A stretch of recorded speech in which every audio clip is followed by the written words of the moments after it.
Jumping back into all the Super Bowl talk from last night's game, again, the Eagles get their second Super Bowl of their franchise's history with a 40-22 victory over the Kansas City Chiefs, stopping a historical three-peat. And in the last segment, in case you're just joining us now, we talked about a little bit more on the Eagles side of things and all the great things they did right yesterday. But of course, we got to talk about the Chiefs because, there's two sides of the story. For all the things the Chiefs did, the Eagles did right, the Chiefs also fell short in a couple spots that was very uncharacteristic. And, it wasn't pretty for Kansas City side of things. They played their worst game of the season, I thought, and I think it's fair to say that they let go of the rope a little bit, right? In all these close games and all these battles they've had, all their wherewithal to continue to push, continue to believe that they're not out of a game. I thought the Eagles really put them in a tough spot where it forced them to let go of that rope, to just kind of come to a spot where you're getting beat up pretty badly. The other team's out physicaling you.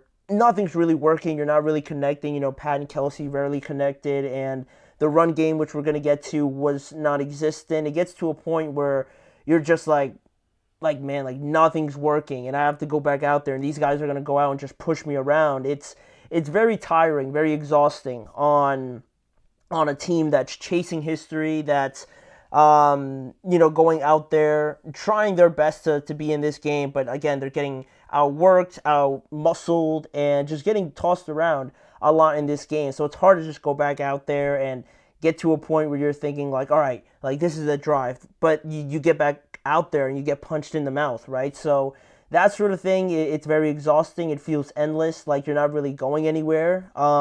So you kind of understand it from that point of things, but yeah, it was.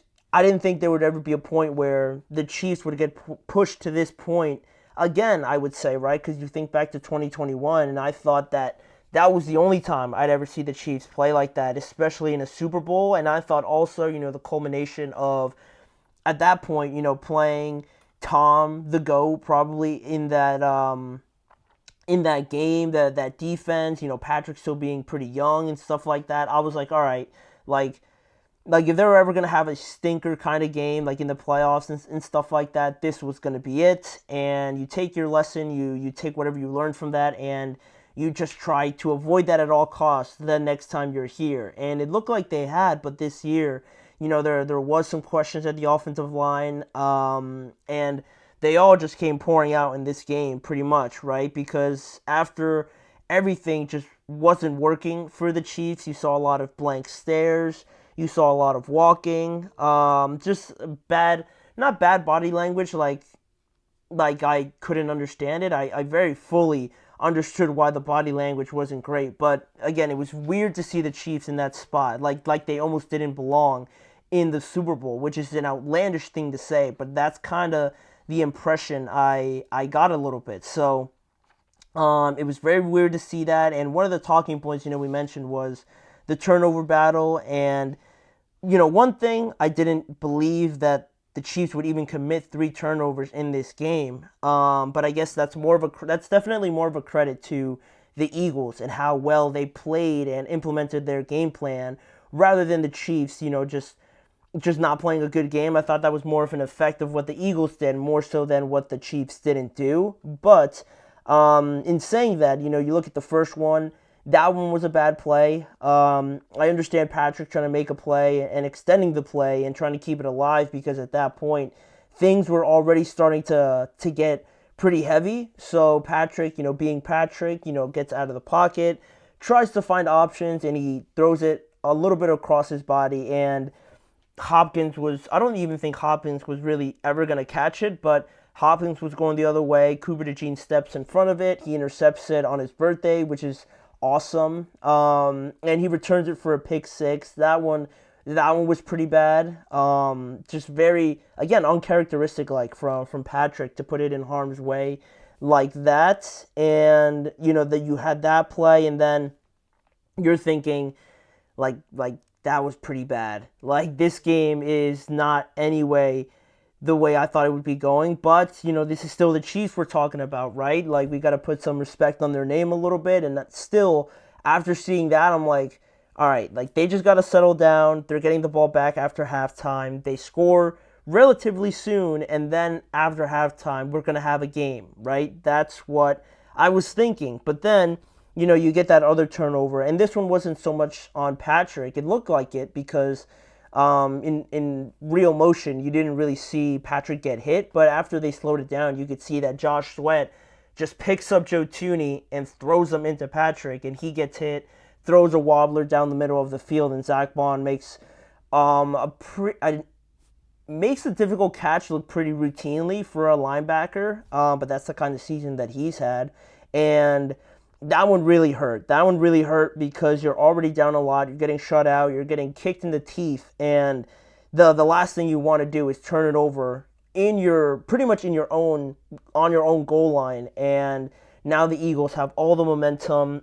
Their offense really wasn't doing too much up until that point, but I'm pretty sure it was A.J. Brown that scored right after that. So, things got out of hand very quickly. Those mistakes that you make, you can make them in the regular season, some could say, but in the Super Bowl, stuff like that gets amplified tenfold. So making one mistake, a pick six, especially in the Super Bowl, is bad enough, but to make another mistake like that, again, not so much on Patrick, but it doesn't even matter. To make another one like that in that spot is something that almost nobody would come back from. So that one was pretty crushing, to be honest. And from that point on, I know the game was out of hand, and I know the Chiefs were trying to get back into the game relatively quickly. But I was surprised to not see more of the run game. And while I was watching the game, one of my buddies pointed out that Pacheco was in there a lot to start the game. And Pacheco's not any scrub or anything like that, right? He won a Super Bowl with this team, but I thought that Kareem Hunt, was the lead back, at least for this season, right? Like with Pacheco being out, I thought Kareem was at least the guy for this season at least, and then you could look things over later. But I didn't think too much of it, but now looking back on it, I'm like if Kareem Hunt probably would have been in there, maybe you run the ball a little bit more. And I mean, regardless, you could run it with Pacheco, but it was all kind of weird how the Chiefs, came out pretty pass heavy. They ran a couple good RPOs and stuff like that, but for whatever reason, they were reluctant to go towards the run whatsoever. And it was weird, and I can't really explain why they would implement such a strategy. I know that we kind of talked about it a little bit, like the Eagles play a lot of top-down coverage. They'll be rushing 4 and they'll cover with 7, and that's how they do it, right? They make you earn every single yard, and it looked like it was going to be efficient, the RPOs to start the game, but then after a while, the Eagles made some adjustments, and the pass rush really started to get going, and Patrick really couldn't do too much at that point, and there was a lot of 3 and outs. I think they were 0 for 5 on third down to start the game at least, and by that point, it was going to be almost impossible for you to run the ball. So I thought it should have been implemented sooner. I thought they should have gone to it a lot more than only 3 times in the first half. And yeah, I mean, what more that comes with not running the ball also is the fact that you're already losing, right? So you're already, even if they ran the ball like 10 times in that first half, right, over than 3, and they were still down that amount of points, at least now it doesn't become so obvious, if that makes sense, for you that you're obviously going to pass the ball, right? Because if you had run the ball a little bit, then the Eagles could respect it a little bit more and think that, all right, you know what, they might do like a draw play, they might do a screen or something like that, or an outside zone or something, just to get them thinking like they might run the ball here. So we can't just overcommit to just rushing the passer. But when the Chiefs don't even run the ball quite literally that much at all in the entire game, and then at one point you can, because you're already down like 30 points, then you see like Nolan Smith, he lines up like so far outside the tackle, and it's crazy because then he's rushing the passer, and it's obvious, but the Chiefs can't do anything about it now because it's too late and they have to pass the ball. So you always hear the adage of you got to earn the right to rush the passer, and that means that the offense has to establish some sort of run game for that defense, to stop the run, earn their right to rush the passer, because they've been doing a good job stopping the run, and now they get like a reward, so and they could rush the passer now. But when you never implement it during the game, those outside pass rushers start to get wider and wider and wider until they really isolate the tackles. And then when you have no support in the inside, then Milton Williams goes off. Jalen Carter had himself a day. Jordan Davis. There was no real resistance from that point. And I thought the Chiefs kind of made it easy for them in that standpoint, right? If you're not going to run the ball, their front four is very good. So if they don't even have to worry about staying in their gaps or worrying about the run game, then there's no, and especially if you don't bring any extra help on the outsides with a tight end or any sort of 12 personnel or anything like that, then you're really putting Joe Thuney, who again is a left guard, in a very tough spot, because now Josh Sweat is going to be sprinting at him, and he knows that it's coming, but you can't really do much about it. So I thought the Chiefs pretty much fell short in their game plan there. I didn't really understand it too much, and I just felt like they had a strategy that they wanted to be a little bit pass heavy at the start, but things didn't go well at all, and it felt like they stuck to that a little bit too long. By the time they even thought about changing,